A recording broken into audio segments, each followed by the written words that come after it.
Alléluia.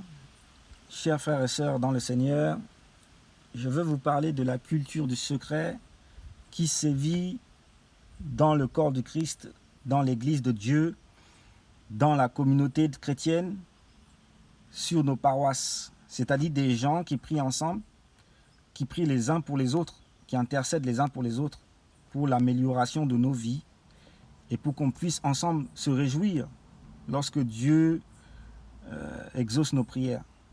Je vais vous donner quelques exemples.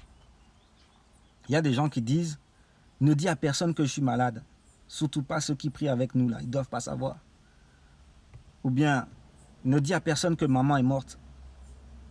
Personne ne doit savoir que maman est morte. On va l'enterrer et puis c'est fini. » Ou bien encore « Ne dis à personne que nous sortons ensemble. Le chargé, surtout le chargé là, il ne doit pas savoir qu'on sort ensemble. » Ou encore « Ne dis à personne que j'ai acheté le terrain là, ou que j'ai acheté cette maison là. » C'est-à-dire, le chargé, il a prié pour moi, pour que ça arrive, mais maintenant que c'est arrivé là, il ne doit pas savoir. Ou bien encore, ne dis à personne que j'ai ouvert cette paroisse. Le pasteur ne doit pas être au courant que j'ai ouvert une paroisse. Qu'est-ce que c'est que tout ça là? C'est de la cachotterie. Et la cachotterie, c'est diabolique. Quelqu'un qui vit dans la cachotterie, hein, ça consiste à vouloir cacher aux autres tout ce qu'on fait. Mais une méfiance constante, quoi. Et la question que je me pose, pourquoi autant de méfiance dans le corps du Christ? C'est-à-dire des gens qui, au contraire, devraient être au courant des bienfaits, hein, ou bien des malheurs de leurs frères pour pouvoir prier ou se réjouir. C'est ça que je ne comprends pas. Ceux qui sont dans cet état d'esprit-là, au fait, je me rends compte qu'ils considèrent les autres comme étant la source de leur malheur, ou bien les sorciers de leur vie, ceux qui leur font du mal. C'est pour ça qu'ils sont aussi méfiants, qu'ils ne veulent pas qu'on sache leurs affaires. Mais tu veux qu'on prie pour toi quand même, ou bien tu veux continuer à prier avec nous, mais tu nous considères comme tes ennemis. Soit tu es malade, parce que tu aimes qu'on te fasse du mal, ou bien soit toi-même tu es sorcier. C'est la conclusion que j'ai aujourd'hui. Parce que je ne comprends pas.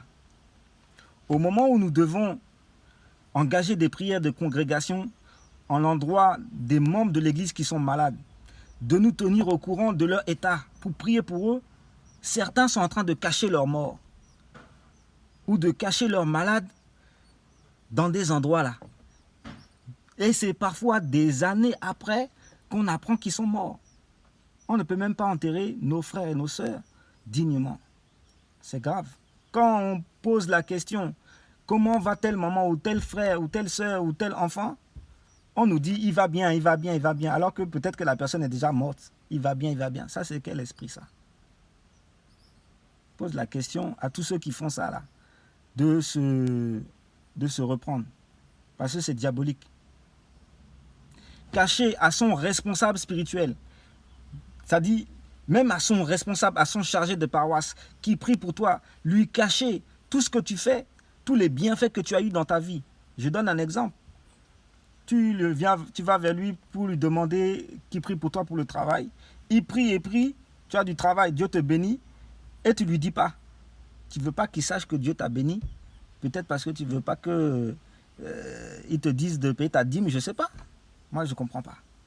Or, la parole de Dieu nous dit, dans le livre de Galates, chapitre 6, verset 6, que celui à qui l'on enseigne la parole fasse part de tous ses biens à celui qui l'enseigne. Que celui à qui l'on enseigne la parole fasse part de tous ses biens à celui qui l'enseigne. C'est simple. Vous faites partie d'une communauté, vous devez faire part de toutes les bénédictions, ou bien de toutes vos conditions, les maladies, les difficultés, pour que la communauté céleste, la communauté de chrétiens se mette ensemble pour prier pour toi, ou pour se réjouir avec toi, pour dire Alléluia, ou bien pour dire Yako. C'est ça l'Église. Que Dieu nous assiste.